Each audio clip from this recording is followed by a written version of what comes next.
Amari Collins says Miss Evans was texting an old boyfriend the entire time, so he ditched her. Okay, Ms. Evans, you're suing your ex-boyfriend, Mr. Collins, for $554.06 in hotel fees you had to pay because he abandoned you in Greece. What happened?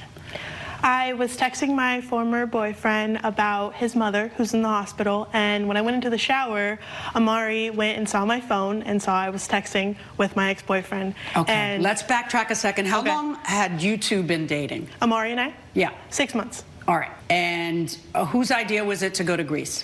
Amari's. I had said I wanted to go on a vacation, but I couldn't afford it, so he surprised me with this spectacular Greece trip.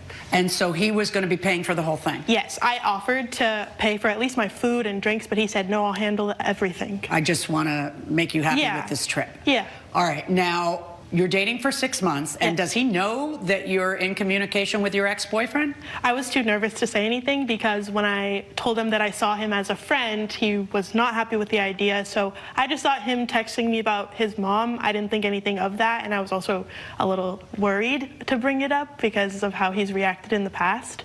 Okay, but being worried about the response is not... Like, that's not the test of honesty, you know? Like, if you know that that's something he'd want to know and that he wouldn't react well to it, then you either tell him and tell him he's got to deal with it, or you don't tell him and then he thinks you're sneaking. Right. Right. Yeah. So what was it that happened that made you think that she's cheating? You think she's cheating on you? Like, you thought that she was actually in a relationship with the ex, or you just didn't like that they were talking? Well, I know she was cheating on me with him because it was a Friday night in Greece. I took her out to a nice, expensive restaurant, and I felt like I was the third wheel there. And Why? what I mean by that is it was her and her phone the whole entire time. I was completely ignored. She paid no attention to me. Did you tell her put down the phone? I did. And what? She'd say what? She would put it down for a couple seconds, and then she would pick it back up and start chuckling. I would confiscate the phones at the table, or we would put a phone tree in the center, and then whoever grabbed their phone first paid for everybody. That was my policy with my friends, because you are literally walking off on the person when you're on the phone in the middle of dinner, unless both of you are just doing business. So you're in Greece on this expensive trip, and she's on her phone. She's on her phone. And you keep telling her, do you say, who are you talking to? I didn't bring that up in the moment. Oh, my gosh, that's the first thing I'd be bringing up. I'd want to know exactly who my husband is talking to or my boyfriend is talking to right there while we're in this romantic situation. But anyway, so you don't ask her, and then what happens? You figure you're just going to snoop and look in her phone? No, it kept going throughout the whole night. Like, even after I told her multiple times, she just kept chuckling and laughing. She'll put it down, she'll pick it back up. So later that night, we end up going back to the hotel room we were staying at, and, you know, I try to bring some spark back into the night because the dinner was honestly ruined because she was, you know, dating her phone or whatever was happening in the phone. So we go to the room, I try to, you know, just try to bring the spark back, and she's completely... Meaning you make a move? I try to make a move, Okay, yes. Go on. And as I'm trying to make this move, you know, guess what happens? She picks the phone back up. And at that in the middle of the move? In the middle of the move. Maybe you need to work on your move. Potentially, or maybe she's just so locked in. Right. So she picks up the phone and does what? Like, what do you... She's just texting. And what do you do when... And I like, you know what? You got it. So right after that, she goes, hops in the shower, and then now my suspicions level is to the roof. So I know her phone passcode because we share passcodes with each other. So I go through the phone, and that's when I see my husband and I do that too. Yeah, and it works. Wait. I want to know how this young couple decided to do that. Like, my husband and I do that because we're lazy. And so we have the same passcode, and we never change it because the minute one of us changes it, the other one is going to be suspicious. And really, we got nothing to hide. So, but how does a young couple decide to have the same passcode? How did that work out? I think in this generation where everything is just out there on social media, like, if you can't share your passcode, then there's no trust. So it was an actual decision that the two... Oh, you know her... But you don't have the same passcode, you just know each other's? We know each other's passcode. So it's not necessarily the same, but we both know each other's passcode. So share as in tell. Okay. Yeah. He asked me for... What? He asked me for my passcode, and I was so thrown off, I just was like, sure. I didn't want to make him upset. Did you ask him for his passcode? He gave it to me in return, but I've never done that before, especially 6 months in. Come on. That's a little Well, too why'd you give early. him the passcode? See, was like, if you're not in the nervous. same, like, it sounds like this is a difficult relationship for you because you're not used to being spied on. Coming up on Justice for the People. It was her ex-boyfriend, and it was messages along the lines of, I miss you, I'm just on this trip with Amari for a short time. When I get back, I can't wait to see you. Okay, stop. If you'll be in the Los Angeles area and want to bring your case to court, call 1-888-JUSTICE for the People with Judge Millian. We're back with the case of Kayla Evans, who brought Amari Collins to court after he abandoned her on a trip to Greece. So now, you tell me what happens. She hops in the shower, and then what? And then I proceed to see what she was chuckling at the entire night, and it was her ex-boyfriend. And it was messages along the lines of, I miss you, I'm just on this trip with Amari for a short time. When I get back, I can't wait to see you. Okay, stop. Was that there? No, Yes. it was a family group chat updating me about the mom. He scrolled through Do the either whole of you thing. have the text in question? No, Or no? no. Not. I have a text that I sent Amari, but I don't have the text. He scrolled through the whole thread, and So there was when was the I miss you? there was multiple threads, Your Honor. Before There Greece. was a thread that she Before had with him. Before Greece, but during him? yeah. Oh, well, that's why he got mad. I know. That was dumb of me. And me and my Dumb ex. of you to leave the evidence, or dumb of you to tell your dumb of me to ex-boyfriend tell- while you're dating No, another guy because that you miss I didn't him? even like really. We were more friends. Like we broke up because we were more of a friendship couple. So I don't even know why I felt the urge to communicate with. Okay, with all him that would about be great if you had told Amari, Yeah. listen, he's my friend and I'm going to be. But Yeah. you look really bad. I do, I Right, do. because you were sneaking. Now Yeah. you go on. You see this stuff, and how long? Well, this stuff about I'm only on this trip with Amari. Tell me that. Yeah, so she said, I'm only on this trip for Amari for a short time. As soon as I get back, I'm going to come see you. How about No. that? I miss No, you. That was no. 100% there. No. That was 100% there. No.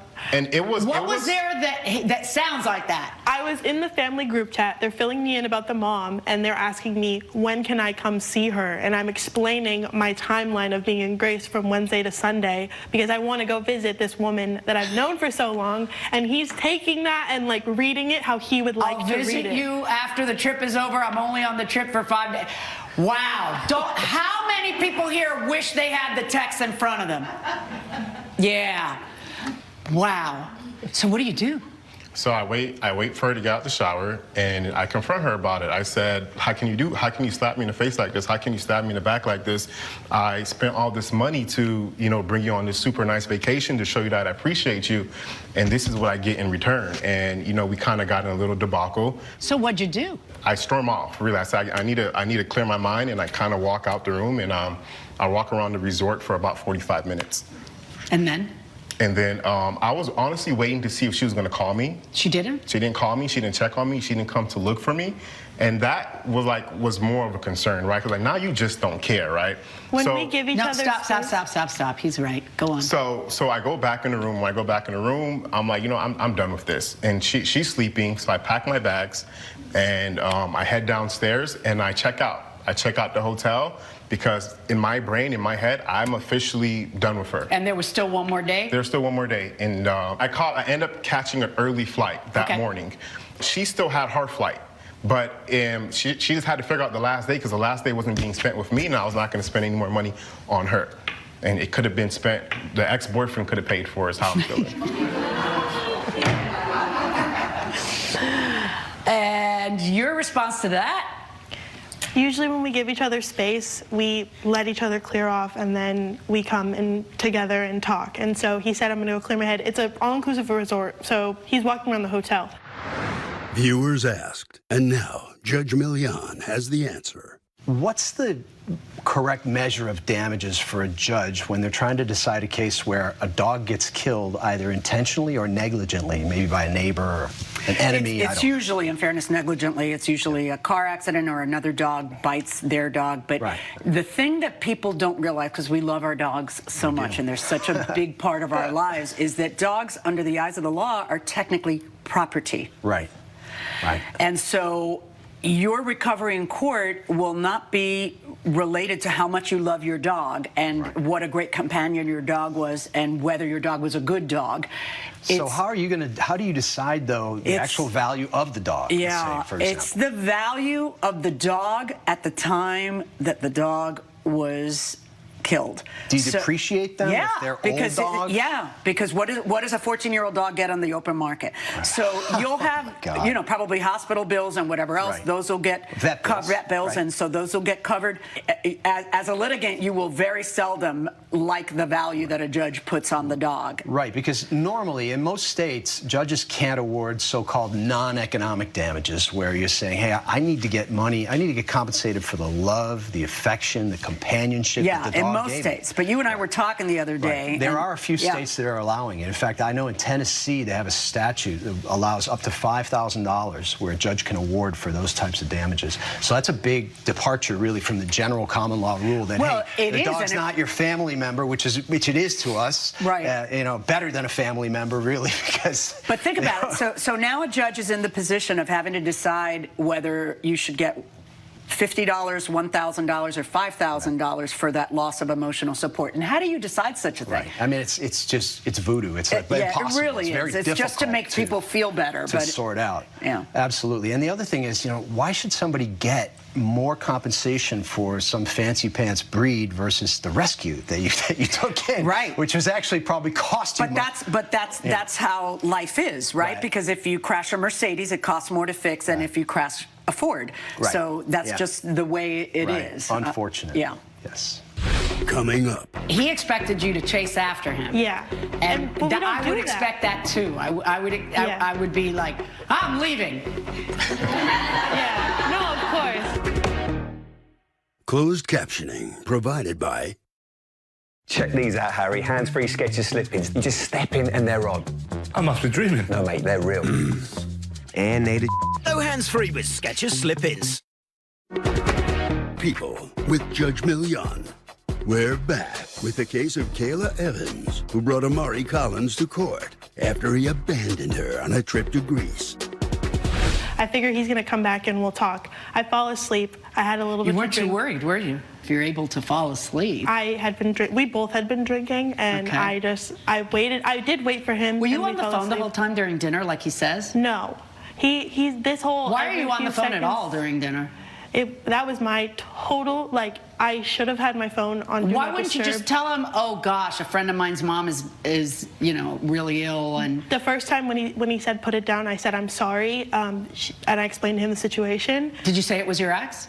Yes, I said it was Marcus's mom is in the hospital, and this is a group chat that's just going off. And I put my phone face down, but it wasn't every few seconds like he's describing. He expected you to chase after him. Yeah. And I would expect that too. I would be like, I'm leaving. Yeah. No, of course. He was so upset. I wanted him to go. I know, but then I'd at least be up when he got back. How long? 45 minutes? About 40, 45 minutes. So not too bad. Less than an hour. Less than an hour, she's sleeping like a baby. Whatever. Look, her position is this was a gift. You gave the gift and you can't take it back. Your position is the gift is contingent on me not feeling like a third wheel and you not cheating on me and you loving me the way I want to be loved. That's a hard thing to enforce for a judge. I will say it did feel like there was ulterior motives to the whole trip. So that what do you mean? Been, like it definitely felt like he was doing this so that in a couple days' time or a month's time he could throw that in my face that he did this for me and did this for me. Then don't take the trip. Coming up. He's entitled to want what he wants. I don't want my boyfriend texting his ex-girlfriend saying, oh, don't worry about it. Yeah, no, I'm worried. Yeah. I get him. Closed captioning provided by This is Justice for the People with Judge Millian. We're back with the case of Kayla Evans, who brought Amari Collins to court after he abandoned her on a trip to Greece. But, you know, look, I don't think you guys were a good fit, period. No. You know, you want autonomy, and he wants not that for you. Right. And whatever, he's entitled to want what he wants. I don't want my boyfriend texting his ex-girlfriend saying, oh, don't worry about it. Yeah, no, I'm worried. Yeah. I get him. Yeah. But I also get you. I don't think I could be with somebody who was insecure about me being friends with my exes, because I am friends with all of my exes. And my husband is very secure. But I should have communicated with him more. But I don't think that justifies... Well, I don't even think the problem is that you knew exactly what would happen if you'd communicate. Yeah. He would say him or me. Yeah. Yeah, and you wanted your cake and you wanted to eat it too. Because you know he doesn't want you communicating with your ex. Right. So your way of handling it is communicating with your ex behind his back. Right. Right. No, that's not a solid relationship. I think in my head I thought I was caring for this woman that, you know... Yeah, except for that you've been texting with your ex the whole relationship. Let's be clear No, honestly, I admit that was a failure on my part, and I take full responsibility for that. But that doesn't justify leaving me in another country. I didn't physically cheat. I didn't go and do anything intimate with the man. It doesn't have to be physical to cheat. I should not have texted this person. I've known him for so long. I was unhappy in this, and I did not communicate that with him, and I should have just walked away. I shouldn't have taken the trip. But that will never justify a grown man leaving a young 20-something-year-old person in another country. Okay, hold on. How old are you? 27. How old are you? 23. Okay, well, I know, but he's your boyfriend. He's a boyfriend, but like... Okay, we're done. We're done. We've all had our piece. Judge Million's verdict when justice for the people returns. This for the people with Judge Million. Let me explain something to you. The first thing I do is judge you as people and then tell you what I think, which I've already done. I don't think that you should have left her with the bill. I think you should have left her. Like, I feel like you have the autonomy to just go ahead and say, you know what, I don't want to be another second with this person. But what you wanted to do was leave her there and make her or the other guy pay the bill. But you don't get the right to do that because this is essentially a contract, okay? It's a promise. You made her a promise that you were paying for the whole trip. And then she went on the trip based on that promise. She doesn't have the $554, nor did she think she was going to have to spend it. You have a different version of the innocence of the text. I don't care. I care about whether you had given her a gift of the complete trip and then took the chunk you could back because you were mad. That's the part I care about because that's the enforceable part in the law. So I am going to order you to reimburse her the $554.06 because that is not something she expected to pay, and you don't get to do that after promising that you're paying for the whole trip. Verdict for the plaintiff. Judge Million has ruled in favor of the plaintiff. The defendant owes $554.06. When did you first notice the spray painting on the fence? I was notified by my neighbor. Which neighbor notified you? The same lady. Older lady who wants peace and doesn't and is not that friendly and is mean maybe to kids or whatever? Yes. All right, so and what did she say? She was calling me, I can't remember the day, but she was really shocked seeing that. Okay, and then tells you, like she has to tell me because they were gone. Nobody was living there anymore. So she called me and did you think in your head that they might have done it in order to justify getting back the security? Correct. Why did you think that? You don't have any evidence of that, right? That's true. Okay. Your Honor, in the email it says, due to the ongoing discrimination and microaggression. Discrimination is part of the KKK thing we are speaking about. Is it? We didn't elaborate and say KKK, but we... Okay, but wouldn't somebody who wakes up to that, wouldn't that be the first thing out of their mouths? Let's talk about this because I have to tell, let's assume for a moment that you're going to change your testimony, both of your testimony, and tell me that that's what you were referring to on September 15th. Okay. Let's go with that. All right. All right? That's what you meant when you said microaggression. Okay, let's go with that. In order for you to break a lease, because you have a contractual obligation, what did he do wrong? Do you have any evidence that he sprayed that on there? No, of course not, right? You don't think for a moment he sprayed it. All right. So what would justify you breaking your lease? If someone can go ahead and spray a KKK on our fence, who knows what they can do come breaking into our home? And I get you. I get exactly what you're saying. And doing something to us. And that's fine. And in life, we have to make decisions. And sometimes those decisions cost us and not someone else.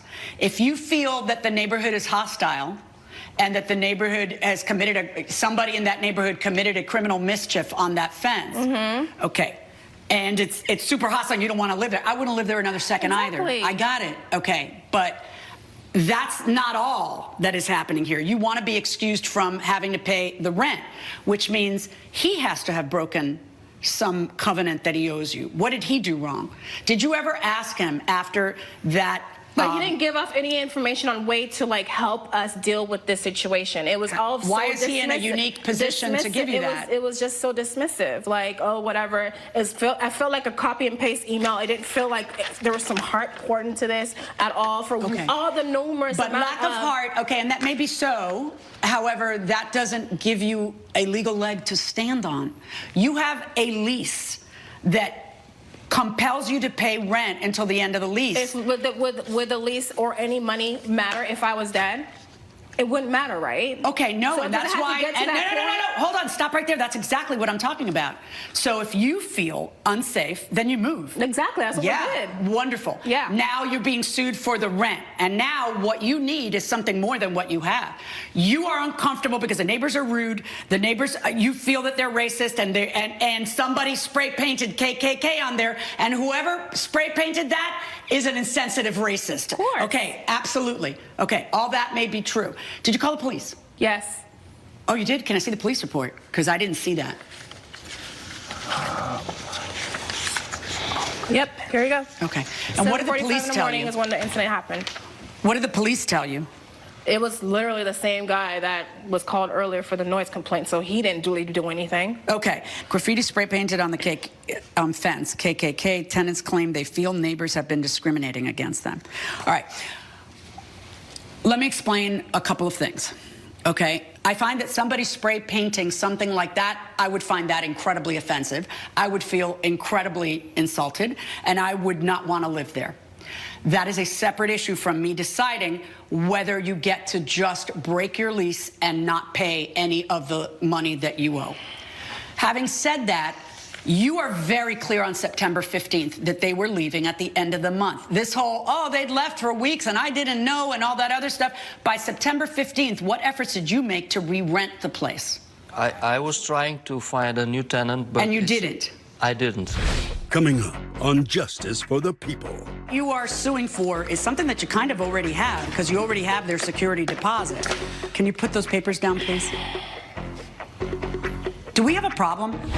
And later, I leave a voicemail message for Alex letting him know that the show is still on for August 5th. It's still going to happen, and I do expect him to be there. And then what happens? He doesn't show.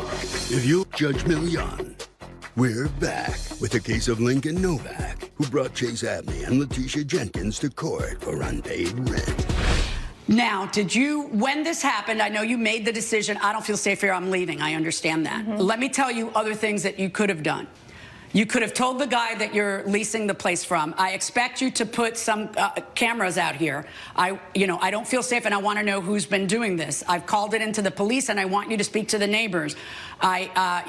Something. Because it's one thing, don't roll your eyes at me. I'm looking at you. I'm looking right at you. You know I'm looking right at you. You know that, right? You understand that it is not me belittling what you went through. It's me having to call it. I call the balls and the strikes. You understand that, right? He didn't spray paint that on you. He didn't do that, but that's who you expect to eat $4,500. Why? What did he do wrong? What did he do wrong? Right, well, the problem is that... What did he do wrong? Don't whine to me that you feel... No, wait. Tell me what he did wrong. At the very least, with the security deposit, he didn't offer to... clean the fence or maintain the property. Well, that's because you didn't give him a chance. First of all, in the email that you sent to him, you don't send him the police report. You don't tell him about the fence. So how is he supposed to know if you don't tell him? Was that a phone call? He found out by the neighbor telling him after you guys had left. It could have been a phone call that we talked to him about the KKK. And that it could have been or it was, my dear. It could have been or it was. Because you're in court and you're under oath. Which is it? All right, folks. Did you call him? Yeah, I called him. Because I was at work, so therefore you got a call. You got a call that... Did you ever get a call from him, or did you find out by the neighbor? Stop talking to him directly. Did you ever get a call from him, or did you find... I don't recall this. Of course you don't. Why would you deny something like that? Yes, you did. He called you, Look, okay? it's not my responsibility for things you've done. You're our landlord. No. You were our landlord. He's your landlord! He is not your dad or the principal of the school you attend. He is your landlord. Doesn't matter. You have one obligation to him, and he has one obligation to you. Okay? So you tell me what he did wrong. There are obligations that the landlord has to you, and none of them are things that he broke. He didn't break an obligation to you. He didn't. Okay? That doesn't mean that I disagree with you moving. Move all you want. But then we have to discuss this, because he didn't do something wrong that would mean he has to eat $4,500. Now, when you sue for $4,500, you're already off because you already have $1,500. It's true. So that means what you're out is $3,000. And this is ridiculous. So basically, what you are suing for is something that you kind of already have, because you already have their security deposit. Can you put those papers down, please?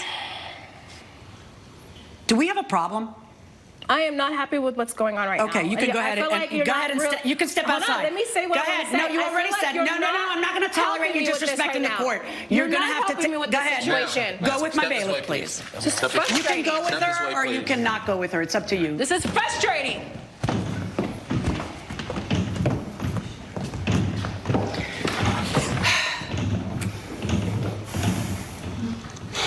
She's probably going to be mad you didn't go with her, but we're going to wrap this up, okay? Okay, Your Honor. I think it's horrible what happened, okay?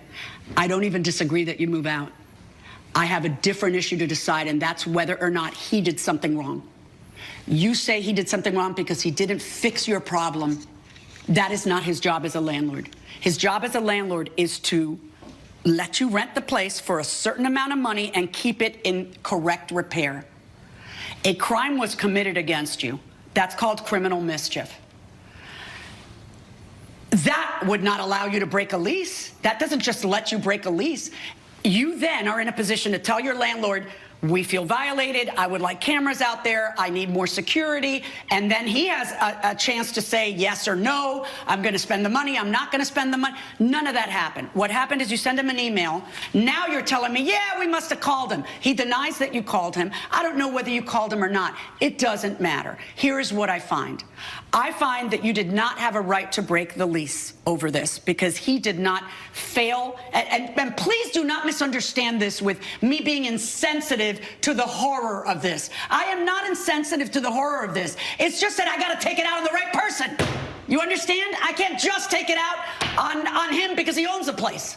Do you get it? You get it, right? Yes. Okay. Yes, Your Honor. But having said that, even though they don't have a right to break the lease, you don't have a right to sit back for 3 months.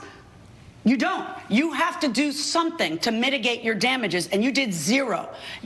I find that you're entitled to a month's rent, and that's understandable. That gives you a month and a half to re-rent the place, because he tells you in an email September 15th he's leaving. He's already paid September, so you had until the end of October to find somebody, and you did zero to find somebody. So I am going to allow you to keep the security deposit for that 1 month, which you already have, but you're not going to get an additional $4,500 certainly, but you're also not going to get an additional $3,000 either, because you did nothing to mitigate your damages, and that is the responsibility of a landlord in these types of cases. That's my verdict. Good luck, folks.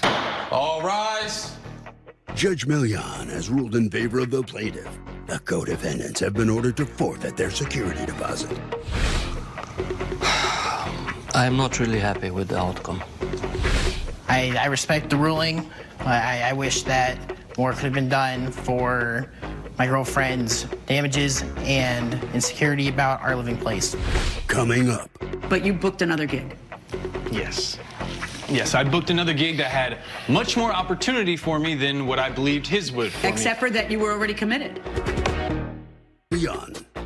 Stephen Cox claims a performer he hired was a no-show, so he deserves his money back. Alex Reed says he took another gig, but only after the plaintiff told him the show might be canceled. Okay, Mr. Cox, you are suing Mr. Reed for $300, a deposit that you gave him that you believe he should return to you. Tell me what happened. I am a promoter. I'm a promoter specifically out in New York City. I've been doing this for 10 years. I have a great reputation of finding and promoting talent, giving individuals like a young young man like Alex an opportunity to get up and go out and showcase what he does best. Okay. So we agree upon $600 overall. I give him a deposit of $300. And the specific date was going to be when? So August 5th is the date of the show. All right, and then what happens? So apparently the club, the place where we're going to have the actual venue on August 5th, contacts me and says there's some kind of plumbing issue. Now, I'm a good communicator, so I reach out to Alex and I tell him, hey, Alex, listen, the show might get pushed back, So he understands that. And ultimately, we wait. So the club was able to solve these plumbing issues, and I contact him on the 26th. I leave a voicemail message for Alex letting him know that the show is still on for August 5th. It's still going to happen, and I do expect him to be there. And then what happens? He doesn't show. He tells me he's not going to honor the deal. Disappointingly enough, he says he booked another show. Okay. Let me hear from you, Mr. Reed. Thank you, Judge. My name is Alex Reed. I'm from Detroit. I met Stephen here. We sat down. We had a short meeting where we agreed on August 5th I would come perform for him. We signed a contract for $300 on the spot, $300 after my show was done. And 2 weeks later, he calls to inform me that there was a plumbing issue, pipe burst or something at his venue, so the show has a possibility of being pushed back. He'll keep me informed. Coming up. Because in his contract that he gave me, it states that if the promoter is to change the date of the show within But he didn't change the date of the show. With Judge Millian, we're back with the case of Stephen Cox, who blames performer Alex Reed for not showing up to a gig. All right, we're all still on target, and then he calls you and he says to you that there's a chance the date will be pushed forward. He doesn't say to you it's canceled. He does not say that it's canceled. He says we are basically on hold for this venue, and that was around July 6th. Okay. Now, after that, I still am performing. He says he's going to keep you posted, right? Correct. He says he's going to keep me posted. Right. So he does not post to you that it's canceled. Correct. He never says once... they're looking to see if, I just wanted to give you a heads up, they're looking to see if they can fix it in time, which means that there's a possibility they can fix it in time. Correct. But you booked another gig. Yes. Yes, I booked another gig that had much more opportunity for me than what I believed his would for Except for that you were already committed. But so before you book this better opportunity for you, why don't you at a minimum have the decency to text him and say, hey, what's up? Because I have another opportunity and I don't want to miss it. That's where I did, Your Honor. I'm sorry, you did what? I did. I called him. Before accepting this other job, I actually had the decency to call Stephen here, which he didn't answer. I called him again. Did he call you? Your Honor, as a promoter, I received lots of phone calls. I did not receive any kind of messages. Did he leave a message? Nothing. Did he text you? Nothing. Have you communicated through text in the past? No. How have you communicated in the past? We have always called each other. Okay, so according to you, you called him, and what? I asked him if there was any update. You have all these reasons, and Yes. then you actually keep his $300, which is all the man is suing for. Yes. Right. Because in his contract that he gave me, it states that if the promoter is to change the date of the show within But he didn't change the date of the show. Judge Millian's verdict when justice for the people returns. Promotional consideration. The man never told you it was canceled. He said he'd keep you posted. And then you call him, he doesn't answer you back, and then boom, you just book another show? Yeah. And then you don't return his $300 because it's bad enough that you take another gig, but it's not as though he's suing you for his lost profits that night or something. All he wants is the measly $300 he paid you back. And your answer for that is no, because it's not refundable. Yeah, except for in one circumstance where you breach, which is what happened here. You're the guy who breached by taking another job without knowing for sure whether the thing was canceled or not. You were committed to that date and that venue with this person. You may be very talented, but you need to learn about business. This is super bad business. $300 verdict for the plaintiff. Judge Millian has ruled in favor of the plaintiff. The defendant owes $300. You're an amazing talent, but what you're not exactly good at, what you're still novice at, is understanding how this business works. We signed a contract, honor it, and you'll definitely go far. Carlos Ortega claims his former wrestling partner stabbed him in the back by going solo. Donovan Gonzalez says his ex-teammate has a bad attitude and a lack of fan support. so the promoter didn't pick him. Mr. Ortega, you are suing Mr. Gonzalez for $1,500 because, according to you, he used your likeness and your talent and your popularity in order to make money and shouldn't have. So you want half the price. Tell me what happened. Yes, Your Honor. Well, recently there was a professional wrestling event that Don over here attended, that he was promoted on, that we were promoted on, and... Were the two of you a duo at some point? Yes, ma'am. We were a tag team for about 6 years now. Okay. Recently, explain what that means in the wrestling world. In the wrestling world, that means it's matches where there's 2 wrestlers on each side of the ring. Okay. And they wrestle each other one at a time, but there's one more wrestler to depend on. So it's teams of 2, and it depends on where you're at, what kind of wrestling there is. So maybe there's tournaments, maybe there's one-on-one matches, but it's always 2 versus 2. So this was my tag team partner, this was my road partner, this was a brother of mine, until he did me dirty and essentially robbed me of half of $3,000. Okay, let's go back a bit and see how we got here. How long were the two of you a duo? Just over 5 years. Oh, that's a long time. And how did you two meet? We met at a wrestling training facility. Okay. We were both in the amateurs back then, and I saw him, and I saw his height, I saw his look, and I said, you know what? I could make him a star. I could make him something more than what he is right now. I could get him to the next step. I have a lot of popularity online. And confidence. You have a lot of confidence in it. Yes, Your Honor, yes, I do. I know I'm a star in the professional wrestling world, and I wanted a tag team partner, and I thought that Donovan was the right guy to, be under my wing. I kind of took him as a mentor. All right. Now, apparently something happened, and the two of you split up. Why don't you tell me what happened, Mr. Ortega? Well, tell the truth. You'll have your chance. Please don't talk to him directly. Go ahead. Thank you, Your Honor. Yeah. Well, essentially, we gained popularity over the past 5 years. I did a lot of market research. I did a lot of online promotion, whether it was social media or just reaching out to people through live feeds. So I gained a lot of popularity in the tag team, and he kind of just handled the business part. He just, kind of read over some contracts. That's fine and dandy. He did his part. But the fans, they just bought into me. They loved me. They loved my entertainment. They loved everything I did. They just bought into, and I had followings like crazy. That my DMs were overloaded. It was just insane. Your what were overloaded? My direct messages. I'm sorry. My direct messages were insane on every single social media you could think of. So our billing got higher. Our popularity rose. We went from the first match on the card to the main event within a span of a couple of weeks, which in the wrestling world, that's insane. That's unheard of. So Donovan, being the understudy, essentially, he was under my wing, and I took him with me. And I don't think he fits under your wing. But go on. He's taller, I'll give that. But no, he was the... How do I say this? What went wrong was my question. Yeah, what went wrong is that... we got lost in talking about how great you were. What happened was the drummer in the group thought he was the lead singer. Okay. And I'm essentially the lead singer of this group. And the drummer needed to know his place. Okay. And he just wanted more money. He wanted to change the 50-50.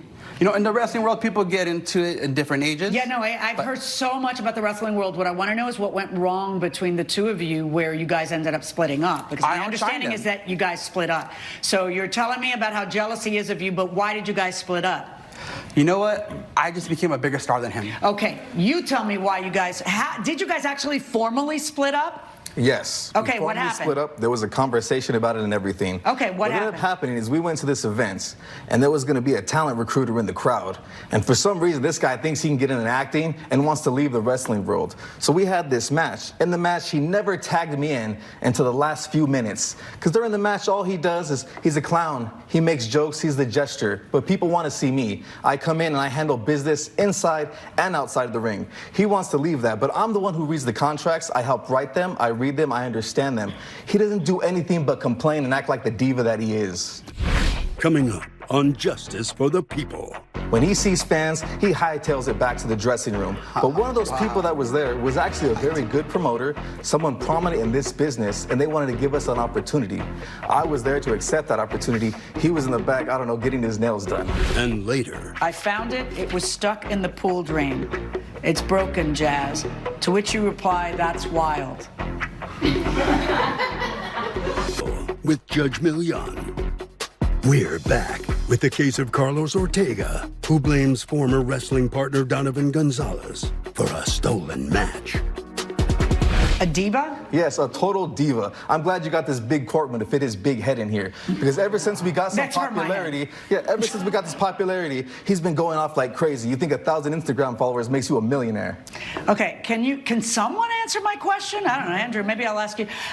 Can you tell me how and when you both complained about each other? I've got the picture. I just want to know if there was a formal breakup of this duo or whether it just kind of happened, you know. No, it was a formal breakup, and he was more than happy to leave, and I have the paperwork When did it happen? That night that you were just telling me about how he was hot dogging it and wasn't tagging you in? Right after that night it happened. Okay, what happened that night?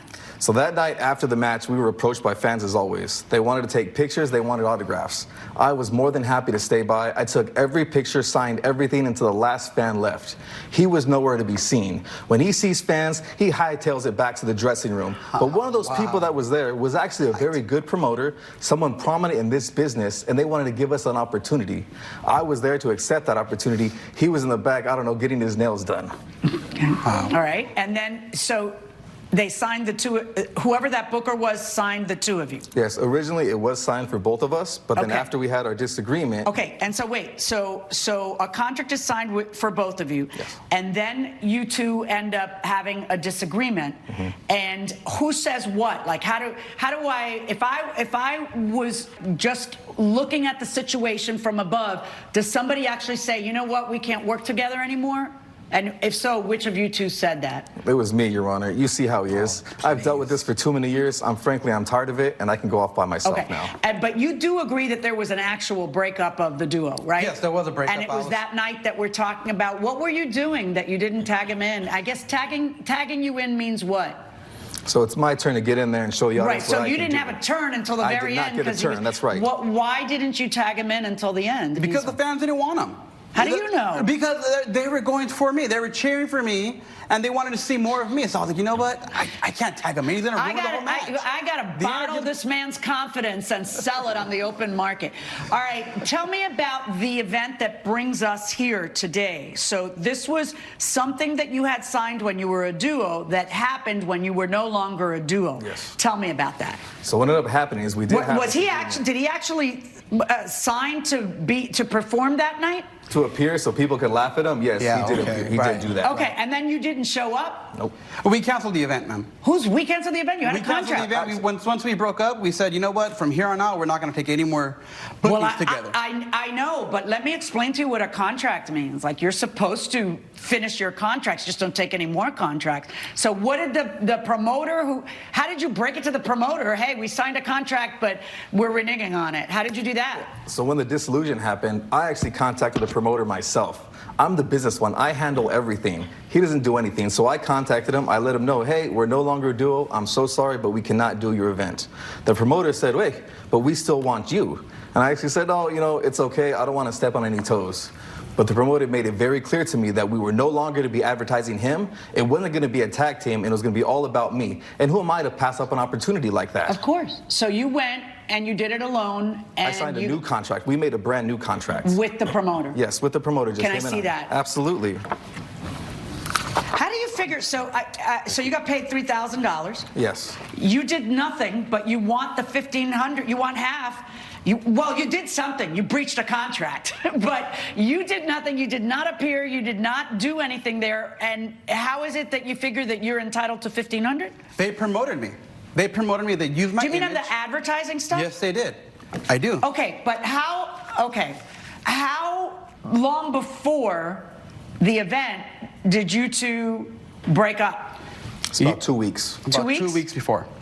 All right, and are you saying that the promoters, knowing, when did you call them and tell them that, you know, he's not going to be part of it? The same day. As soon as we broke up, I was like, we're ending everything today. That's 2 weeks before? Yes, 2 weeks before the event. So there was no time for the promoter to change the flyer. Say it again. There was no time for the promoter to change the flyer. I don't know what that means. Were the flyers distributed before or after? No, before. The flyers went out about 2 months before the actual event, so we can get people in the audience. Okay. If you feel the company did something wrong because they didn't turn around and go collect flyers in anticipation of your breach, take back the flyers, then sue the company. If you feel like after knowing you weren't going to be there, they capitalized on your name, which I think is what you're saying, you're going to have to prove in a court of law against them, not him, against them, because he did everything right, against them, that they knew and yet were using your good name and sticking flyers out and advertising with your name even though they knew you weren't going to be there. That's a righteous lawsuit, but not against him. He did everything right. He told them right away. He got a new contract only in his name, and he appeared and he collected his money. Why would he owe you anything? Your Honor, where we're from, we shook on it. That's stronger than any contract, and we said what we are you talking about? You failed to appear. You had a contract to do something, and you didn't show up, right? But he hid behind a flyer that had my name on it, my face on it. Go sue the company if you think they did something wrong. My verdict is for the defendant. All right. Judge Milian has ruled in favor of the defendant. The plaintiff's claim is denied. Oh, I just want to say I'm very happy with the judge's decision today. Justice truly was served. I did everything the right way. This man is just out to get me. Never liked me from the start, but I'm happy to be rid of him. You know, I don't think the judge understood the professional wrestling world, and I can't believe that Donovan pulled a fast one on her. Coming up. We were joking around, and I think she had a little bit too much to drink, and she stumbled into the pool, and as she was stumbling, she grabbed me and dragged me in with her. Closed captioning. Casey Zarby claims her former friend carelessly broke a gold bracelet her grandmother gave her and dropped it into a swimming pool. Jasmine Tanaka says Ms. Zarby has the money to replace it, so she doesn't understand the fuss. All right, Ms. Zarby, you're suing your good friend, or I guess your former good friend, Ms. Tanaka, for $495 that you say she owes you for damaging an heirloom bracelet. What happened? Well, Your Honor, me and Jasmine have been best friends for 8 years now, and you know, she went on this trip for 6 months. You know, she studied abroad, and I just want to throw her a party. You know, I just want her to come over and we can have like a sleepover and everything. And while she came over, I decided to make us some drinks, and I asked her to go get my phone from my room. And while she grabbed my phone, I also told her, you know, you can try on some of my outfits, you know, if you want to see something cute for the party. And she did. And when she grabbed my phone and she came back, I didn't realize that she was wearing my grandmother's bracelet because her shirt was covering it. We were joking around, and I think she had a little bit too much to drink, and she stumbled into the pool. And as she was stumbling, she grabbed me and dragged me in with her. Neither of us had realized the bracelet fell to the bottom of the pool. The next day, she leaves, she goes to work, and I go to put on my grandmother's bracelet, and it's missing. So you go to put it on, you don't see it, and then you text her? Yes. What do you say? Well, I have the text messages. Let me see them, please. Thank you. Have you seen my gold bracelet? It's the one my grandmother gave me. No, I put everything back. It should be in your box. Wait, you put that one on? It's missing. Coming up. I figured that she had the money to replace it if she needed to.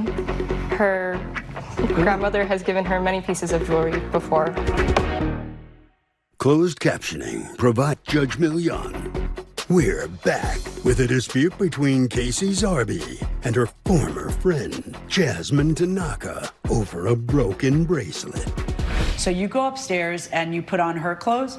I go upstairs and I try on a couple of different outfits of hers. And in doing that, I put on some of her jewelry as well. I had not put on only the one bracelet, I put on several. And I had thought nothing of it. I didn't think that it was an important bracelet to her. All right, so you go down and what happens? We went out by the pool, and I was joking with her about one of the people that she invited because a while ago she told me that she liked them. She deliberately but laughing pushed you in. And I grabbed her as I fell into the pool. And then the two of you ended up in the pool? Yes. All right, as it turns out, you find the bracelet, right? Mm-hmm. And where do you find the bracelet? In the pool drain. Okay. Do you let her know that, yeah, you do. I found it. It was stuck in the pool drain. It's broken, Jazz. To which you reply, that's wild. And then she asked, do you even care? Hello? And you reply, sure.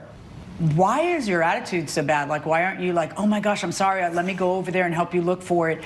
I thought, I put everything back. I don't know where it could be, but let me go over. Why isn't that, as soon as I finish work, why isn't that your attitude instead of, sure, yeah. I figured that she had the money to replace it if she needed to.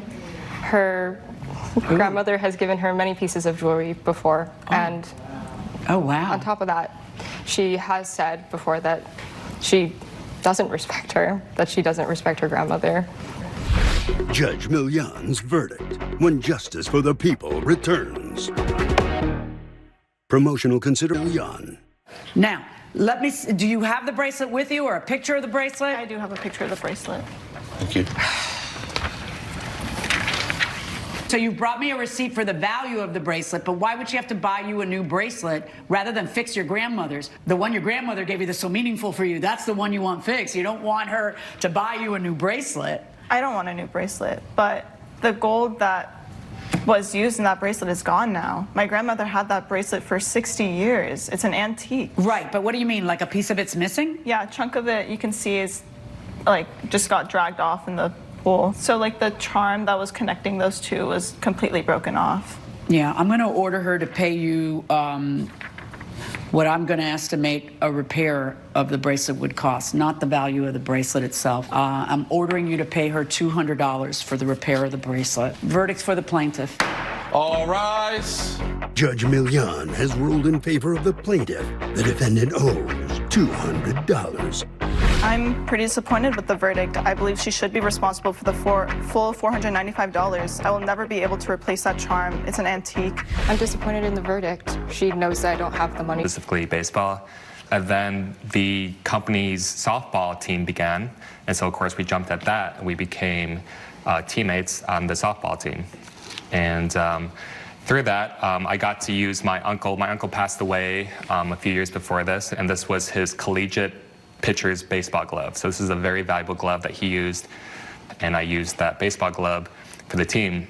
So we were playing this league, and we were 4 games into the season.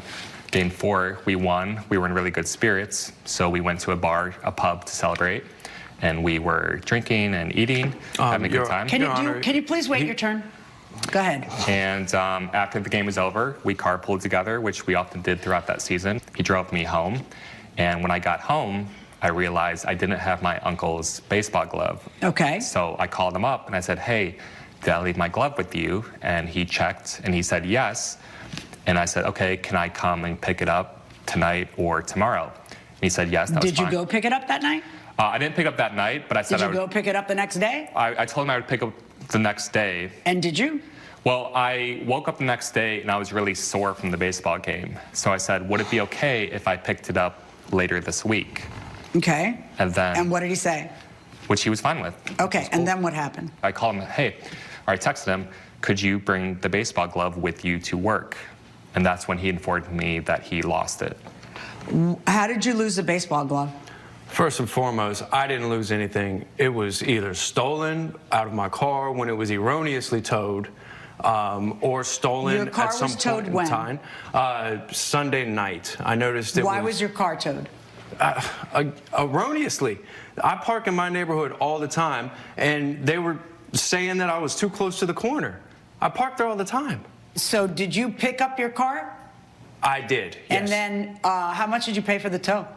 $250. All right, and did you remember when you noticed that your car got towed, did you remember, oh gosh, the baseball glove is in there? Of course I did. Okay, so when you went to pick up your car, did you mention to them, where's the baseball glove? Yes, I did. And what did they say? They said they never saw it. It's a $400 glove. I think that the tow truck driver pawned it off. And what are you bringing a $400 glove to a... Well, why are you leaving it there? Once he tells you I know why he left it. He accidentally left the glove there. But because he was drunk.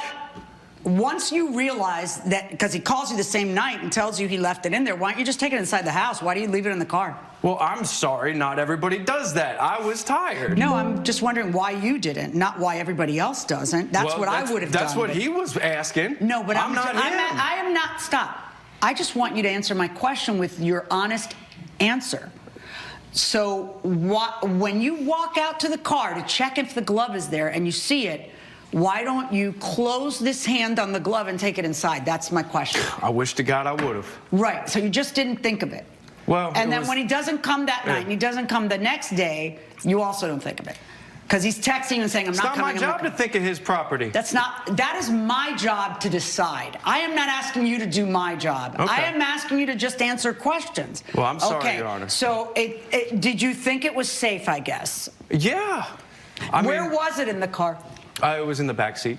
Your Honor, he had, in my opinion, did not lock the door. He went outside. Well, you don't know that. You're completely speculating. Speculating. You're right. But what you feel that because he agreed to, I guess, watch the thing until he returned it to you, that he would take it inside. Yeah. But did you ask him to take it inside, sweetie? It was just assumed. Just assumed. I mean, if it's so valuable and it's so precious, why don't you say, why don't you go there and pick it up that night? That's a fair question. Well, and why don't you pick it up the next day? I had something to drink. And stop, please. I don't need a cheerleader. Yeah. Or why don't you say to him, "Hey, I can't make it. I'm sore," and you think it's all fine, but it's not okay for him to think it's all fine. Yeah. You never mentioned take it out of the car. No. When you know that you're still not over there. Coming up on Justice for the People. You're both kind of slack-jawed. You know, both of you end up, I just assume he took it out of the car. He didn't tell me to take it out of the car. And later. What are you, my husband, who thinks that we can go like this and be somewhere? Like he doesn't leave any lag time for, a red light or this or that? If you'll be in the Los Angeles area and want to bring your case to court, call 1-888-552-687. Justice for the People with Judge Milian. We're back with a dispute between James Moore and his softball teammate Marcel Logan over a lost keepsake baseball glove. So essentially what I have is you knowing you left it in the car, you not changing that circumstance to be a different one by either picking it up or telling him to put it inside, him knowing you left it in the car. You're both kind of slack-jawed. Both of you end up, I just assume he took it out of the car. He didn't tell me to take it out of the car. He didn't take it. And then the unthinkable happens. The priceless heirloom gets stolen. But you feel that because it's in his control, it's his fault. And he feels that because he gave you all these opportunities to take it, it's your fault. So I'm going to give you 30 seconds to persuade me why it's his fault, and then I'm going to give you 30 seconds to persuade me why it's his fault. Go. He's responsible for his car being impounded. He can't say like it was erroneously impounded. His car was impounded, and somebody broke into his car Sunday afternoon before it was impounded, because I don't think the tow truck driver stole it. I don't think the impound... Wait. What is it you're saying? That a tow truck driver would never steal anything in a car? What? Not to impugn tow truck drivers. They may be the only profession hated more than lawyers. All right? But I'm here to tell you that things happen. And they're reported as having happened a lot. Well, okay, it could have been the tow truck driver. Or it could have been someone in the afternoon. Because, the speculation was he didn't lock the door Saturday night. So somebody stole it. And again, Did you lock the doors to your car? Your Honor, I don't recall, to the best of my knowledge. And you don't think you owe him that much of a duty of care? To lock the door if he tells you that his priceless uncle's expensive glove that you recognize as expensive was being left there? You didn't think that you had that much responsibility to at least lock the door? Like I said, Your Honor, I don't recall exactly what happened at that moment in time. Okay. This is what we call in the law a bailment. It means somebody has something of mine. And there are bailments for hire where I'm paying you to store, like I have a storage room and I have my furniture in there. The standard of care is very high when you're paying somebody to do it. The standard of care is lower, which makes sense, when it's your fault because you left it behind and, you know, but you don't even think the minimum standard of you locking your door was a necessary thing? Your Honor, nah, we're done. You know, look, dude, you gotta at least do that much. A guy tells you he left this priceless thing there. You what? Yeah, it's there. And then you turn around, walk back in. You don't even check whether you locked the door. You don't take it out. Why didn't you take it out? I said I don't recall was my words well, to you. Well, I don't recall is pretty severe. It's me. I'm not going to lie to you and say, no, yeah, it's for fine, sure but I'm just telling you, not recalling, then knowing it's in there. That's a legal response. It's a what? I'm not going to lie to you if I don't want you to lie really to me. Remember I don't want you to lie to me. But I'm not going to incriminate myself either by saying the obvious thing you're trying to get me to say. Oh, honey, I don't care what you say. Yeah. Did you think I cared what you say? Well, I don't care. You do. No. You don't understand what my job is. My job is to be a referee. My job is to call the shots and you're based doing a pretty poor job of that. Watch your mouth. My job is to. We're good. Don't worry. We're good. Listen carefully to me. My job is to call how much responsibility you have in this case. If you had put 1/10 of the care into the glove, either that night or the next day, as you have put into insulting me. I gave this man every opportunity. Get out of my courtroom. Get out of my courtroom. Get out of my courtroom. Out. Get your evidence. Out. You're Step done. this way. Out. You don't need to respect me, but you need to respect the process. Get out. And what are you bringing a $400 glove for anyway, Step this way. Exit to your left here. I have a question for you. I just met him. How long have you known him? 2 years. Okay, so what would make you think that he was going to be the supreme caretaker of your precious glove? This was a year in our friendship. I thought I knew him better than I know him now, and I thought he was more trustworthy. I'm wondering if after knowing him for 5 minutes, would anybody here leave something in his care that was precious? Yeah. I guess you didn't know him as well as you could. Because if he can't control himself here, he is not a person who thinks before he acts, okay?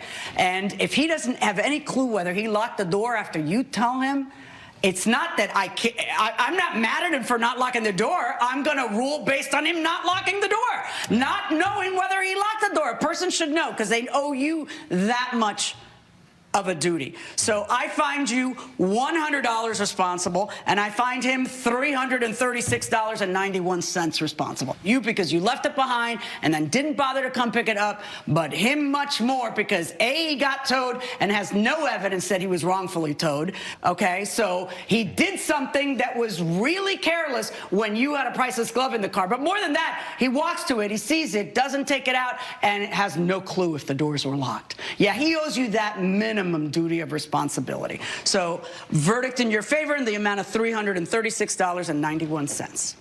All rise. Judge Milian has ruled in favor of the plaintiff. The defendant owes $336.91. Yeah, I mean, I think justice was done for the most part. I mean, I think, obviously I would like to have my glove because it's a priceless family heirloom. And so I'm happy to have some monetary compensation. Coming up. To be fair, I had asked for the whole day off, but you know what? No, I know. But then when she says, what time do you need to leave? Why isn't your answer 5:30? Exactly. This is Justice for the People with Judge Milian. Nanny Cindy McKay claims she missed out on an important singing gig because her employer didn't get home on time. Linda Keys says she was only 10 minutes late, so it's the plaintiff's fault for not leaving more travel time. Miss McKay, you are suing your former employer, Ms. Keys, for $545 that you say you missed out on because she came home late. You were working for her doing what? Yes, I was nannying for her for Okay, so you were taking care of her kid. How old's your kid? 11. Okay. Her name's Lisa. And then you would leave. Normally, your time of departure was what time? 6:30 p.m. All right. So let's talk about this night, all right? Yes. You had asked to have the day off. Correct. Which is no, because, you know, and I understand her response because what's she going to do? Who's going to watch her kid? Exactly. So then you asked, well, can I leave early? And what was the time that the two of you had agreed would be enough? I'm a singer as well as I nanny. So I had asked to leave the latest at 6:15 to go to another gig that night. So Where were you supposed to be, and how long would it take you to drive there that 6:15 would do it? Yeah, it was exactly 30 minutes away. Exactly 30 minutes. What if there was traffic? How was 30 minutes going to... What time were you actually going to be on? On at 6:45. What, for real? Okay, so it takes 30 minutes to drive there. What are you, my husband, who thinks that we can go like this and be somewhere? Like he doesn't leave any lag time for, you know, a red light or a this or a that, you know, that might happen? Like, how are we going to run out of your car singing? I mean... Yes, you know, to be fair, I had asked for the whole day off, but you know what? No, I know. But then when she says, what time do you need to leave? Why isn't your answer 5:30? Exactly. Coming up. I told her to leave. I knew how much this mattered to her. It was a huge opportunity. I want her to win. I am a self-made entrepreneur myself. I understand. I was under the impression that she would leave and get to her gig. Judge Millian. We're back with the case of Cindy McKay, who blames Linda Keys for a missed singing gig. All right, what happens that night? That night, you know, she sends me text that she's running late. Completely understandable. But what is our backup plan? You know, I had asked for this a week in advance. What had happened at your building? So I work in a high-rise. I run a modeling agency there. So when I was leaving, there was a parking lot jam in where you pay the ticket. I had no choice but to be stuck behind all these cars. And why was there a jam? Because somebody couldn't get their card in there. So how late was she? She was 10 minutes late. Just 10 minutes. Wait, just a second. Everybody stop. So she texts you. It's not like she leaves you hanging. She texts you. And she tells you there's a traffic jam, blah, blah, blah. Then she texts you again and gives you another update when she's on the way. Yes, I have all the proof right here. Let me see the text that you communicated sent. aggressively with her. Yeah. Thank you. And you're giving her updates. She tells you, great, I'm very excited about my show. You're going to do great. See you soon. And then the last one is, hey, Cindy, I know you have to go to make your show. Just leave at 6:15. Yes. I told her to leave. I knew how much this mattered to her. It was a huge opportunity. I want her to win. I am a self-made entrepreneur myself. I understand. I was under the impression that she would leave and get to her gig. Lisa would be alone for 10 minutes, and I knew it was okay because I was on the way home. Are you sure? You say to her, and she says, yes, I'll be there at 6:25. Lisa can be by herself for 10 minutes. Thank you. Have a good show. Did you leave? No, ma'am. Why not? Because that child should not be left alone. Why? Lisa means too much to me. Okay, my child means a lot to me, but she can be left alone in a house for 10 minutes. I mean, your employer was giving you the permission to do exactly what you wanted to do, and then you didn't do it. Judge Millian's verdict when justice for the people returns. Promotional for the people with Judge Millian. What happened? You went to the show and what? You got there how late? I got there 10 minutes late. Because you waited for her to come home? Correct. So you arrived 10 minutes late. Correct. And they had replaced you? Yes, that's what our contract states as well. So why wouldn't you just leave at 6:15? She told you that you... Well, how much trouble can it... Just because someone means... I mean, she's 11, she's not 3. It's not like reckless to leave an 11-year-old for 10 minutes. You're not just upset. You've come to court to sue her, to make her pay you the gig money. That's how righteous you feel. Meanwhile, I'm reading the text that say, yeah, go at 6:15. I also have an obligation to my community. There are people who see me and know that I do hard work in this community, Judge. Okay, they'll keep doing the hard work and then make your choice. Your choice is that you're going to be there for the 11-year-old and not leave. And then you miss your gig. Don't go to court and sue her. It's not her fault. It has to be her fault for her to have to pay you. I find it is not her fault. See, that's my problem in life. Litigants will make a decision and be very self-righteous about it, but then they want it to cost somebody else. No. Verdict for the defendant. Judge Millian has ruled in favor of the defendant. The plaintiff's claim is denied. The right. Xin chào tất cả các bạn, chào mừng các bạn đã quay lại với kênh của mình. Bước tiếp theo ngày hôm nay chúng ta sẽ cùng nhau đến với lại bài số trang 35, sách giáo khoa tiếng Việt lớp 1 tập 1 kết nối tri thức. Ở bài ngày hôm nay yêu cầu chúng ta đó là lấy 6 cái tính, tách 6 cái tính đó thành 2 nhóm, tìm số cái tính ở mỗi nhóm theo mẫu. Với 6 cái tính, chúng ta có thể tách mẫu ở đây là gồm 3 cái tính và 3 cái tính, đúng không nào? Như vậy chúng ta sẽ cùng nhau viết vào bảng nhé. Cách tách thứ nhất là 6 cái tính sẽ tách 3 với 3, đúng không nào? Một que tính này, 2 que tính này, 3 que tính này. Mình sẽ kẻ làm 2 ô nhé.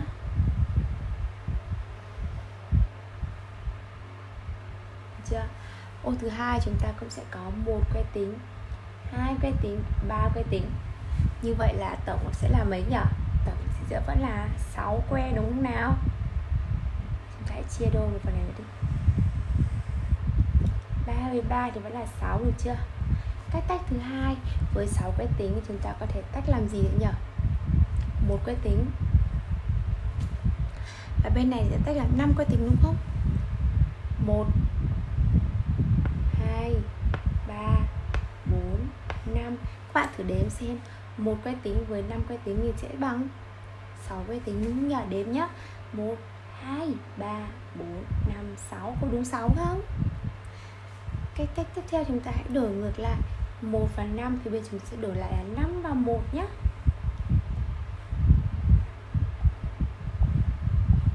Năm que này, bên này có 1 que, sẽ vẫn ra 6 que nhé.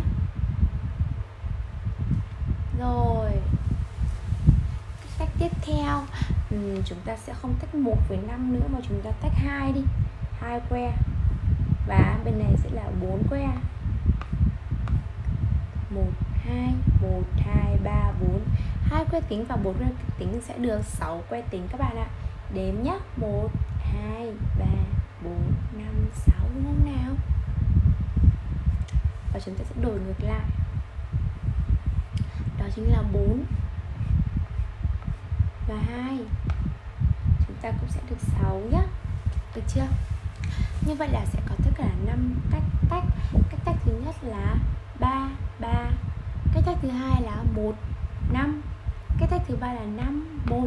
Cách tách thứ tư là 2 4. Và cách tách thứ 5 là 4 2 các bạn ạ. Chúng ta sẽ điền lần lượt vào trong những cái ô trống như thế này nhé. Ok, thời lượng của kênh hôm nay đến đây là hết rồi. Hẹn gặp lại các bạn trong video ngày hôm sau. Tạm biệt.